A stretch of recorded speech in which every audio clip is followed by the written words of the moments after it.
낯선 배경이죠. 저는 이제 서울에 볼 일이 있어가지고 어제 서울에 와서 호텔에서 묵고 이제 오늘 볼일 보러 나가려고 해요.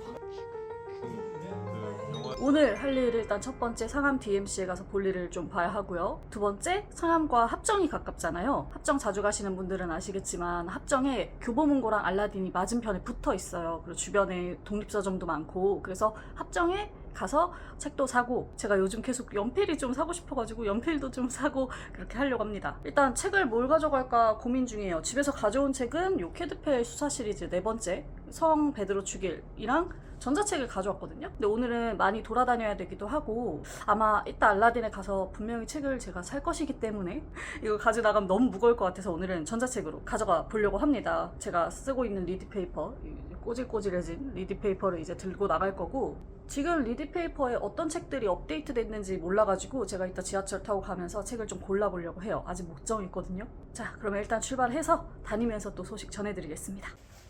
출발. 오늘의 목표 첫 번째, 커피 마시러 왔습니다. 예전에는 종종 자주 가던 데였는데 집이 멀어지면서 거의 한 1년 못 왔거든요. 오늘 마침 가까이에 있어서 와보기로 했어요.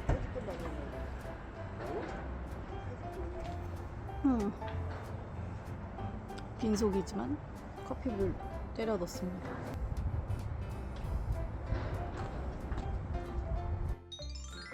두 번째 목적지인 상암 DMC 타워에 도착했습니다. 오늘 이곳에서 전자출판 대상 시상식이 열리거든요. 어제는 전자책, 출판 콘텐츠와 관련한 기술 교류회가 있었고요. 오늘은 시상식과 축하 공연, 북토크 등이 있는 날이에요. 저는 좀 일찍 도착해서 1층 카페에서 가지고 나온 전자책을 읽었습니다. 강민영 작가님의 식물 상점이 리디 셀렉트에 올라와 있길래 얼른 다운받아서 읽어봤죠.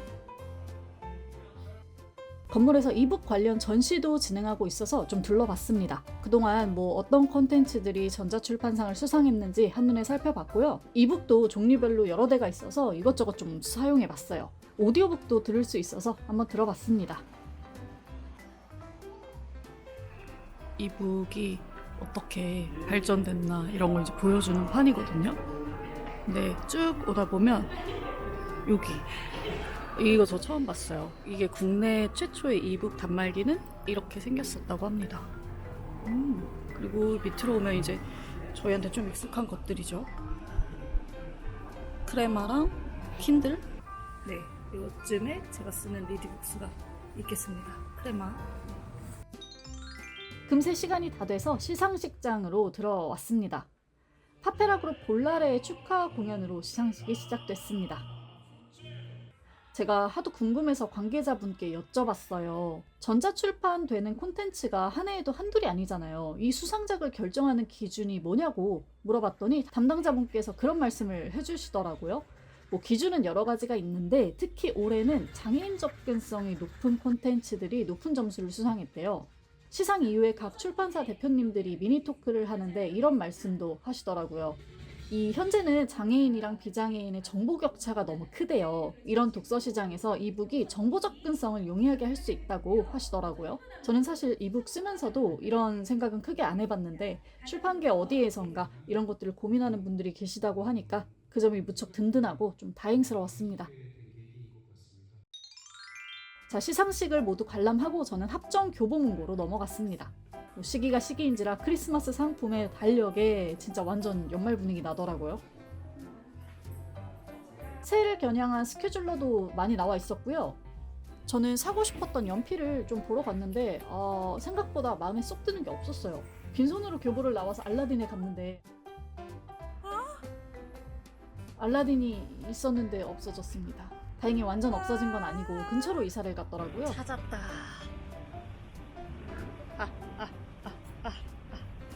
뉴 알라딘. 들어가자마자 곧장 책 2권 집어들고요. 무슨 책이 들어와 있나 서가를 꼼꼼하게 살펴봅니다.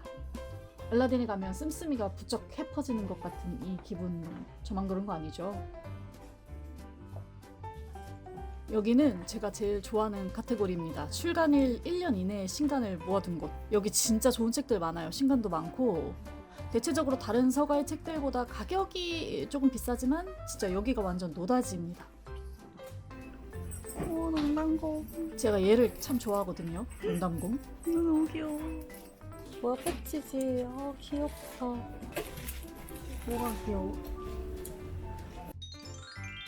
네, 저는 집에 돌아왔고 다음날이 돼서 카메라를 켰습니다. 왜냐면은 어제 알라딘에서 산 거 여러분들한테 자세히 소개해 드리려고요. 일단 책 4권 사고 굿즈 하나 샀는데, 첫 번째로 제가 고른 책은 요 백온유 작가님의 경우 없는 세계라는 책입니다. 요거 장편 소설이고 정가 15,000원짜리를 저는 9,700원에 샀어요. 저는 사실 이 책 내용도 모르고 샀는데, 왜 샀냐면 이 작가님 책이 너무 좋다는 거예요. 소문을 너무 많이 들어서 읽어봐야지 했는데 마침 있어서 아무것도 모르고 그냥 집어들었습니다. 요게 집에 와서 내용을 찾아보니까 이런 내용이래요. 그 학창시절이 굉장히 어둡고 고통스러워서 현재까지도 굉장히 고생하고 있는 주인공이 있는데, 이 주인공이 어느 날 우연히 가출 청소년을 돌보게 된다고 합니다. 그러면서 이제 자신의 과거를 다시금 들여다보고 치유한다는 내용인데요. 요게 서사와 그 세심함을 두루 갖춘 책이라고 해서 무척 기대하고 있어요. 그래서 요 책을 샀고, 그리고 제가 이제 두 번째로 고른 책이 요거 247의 모든 것이라는 책입니다. 요거 김희선 작가님 책이고 정가가 16,800원인데 저는 9,300원에 샀어요. 요 책은 제가 계속 좀 살까 말까 고민했던 책이고 서점에 갈 때마다 눈에 밟혔던 책이거든요. 근데 어제 마침 있어서 이 정도면 그냥 사야겠다 하고 집어온 책입니다. 요거 SF 디스토피아 소설인데 내용 읽어보니까 약간 우리 코로나 때를 좀 떠올리게 하는 소설이더라고요. 바이러스에 대한 선제 대응으로 해열제가 금지된 세대를 배경으로 하고 있다고 해요. 그리고 이 와중에 슈퍼 전파자인 247을 우주정거장으로 방출하겠다라는 결정이 내려진 상태를 소설로 담고 있다고 합니다. 이거 너무 재밌을 것 같아서 사왔고, 최근에 무슨 굉장히 큰 상을 또 받으셨던 걸로 기억하거든요. 그것 때문에도 더 기대가 되는 책이에요. 요거 사왔고, 그리고 다음으로 제가 사온 것은 정유정 작가님의 지니입니다. 요거는 정가가 14,000원인데 제가 지금 8,100원에 사왔고요. 이 책은 심지어 제가 가지고 있었던 책이에요. 저 이 책이 있었거든요. 근데 이사를 하면서 제가 읽지 못하고 이 책을 팔았는데, 그리고 나서 지금에 와서 이 책이 또 너무 읽고 싶은 거예요. 최근에 정유정 작가님 작품을 읽어서 그런가 그래가지고 이걸 다시 사온 거예요. 이게 뭐냐고. 아무튼 이것도 내용을 좀 설명을 드릴게요. 이 주인공의 이름이 지니인데 이 친구가 유인원 책임사육사예요. 어느 날 연락을 받고 한 보노보 침팬지와 인연을 맺게 됩니다. 그리고 나서 이 친구의 이름을 지니라고 지어주거든요. 이름을 지어주고 난 직후에 이 주인공이 교통사고를 당해요. 그리고 그 순간 이 지니와 지니의 영혼이 뒤섞이게 된다는 이런 내용을 담고 있다고 합니다. 아주 오랜만에 저의 서재에 다시 들어온 이 책 재밌게 읽어볼 예정이고요. 마지막 책도 소개해드릴게요. 마지막 책은 뭐냐면 이 책 천선란 작가님의 나인입니다. 이 책 정가는 14,000원, 저는 7,500원에 구매했고요. 이거 설정 보니까 너무 재밌을 것 같았어요. 이것도 SF 소설인데 주인공이 어느 날 식물들의 목소리를 듣게 된대요. 그러면서 이제 인간들은 모르는 식물들만이 알고 있는 어떤 사건의 진실을 알게 된다는, 그리고 그걸 추적한다는 내용이 담겨 있다고 합니다. 재밌을 것 같아요. 이렇게 해서 이제 책을 4권 사왔고, 제가 굿즈도 또 하나 샀잖아요. 굿즈도 보여드릴게요. 제가 산 굿즈 짜라란 농담곰 마우스패드입니다. 이거 얼마에 주고 샀지?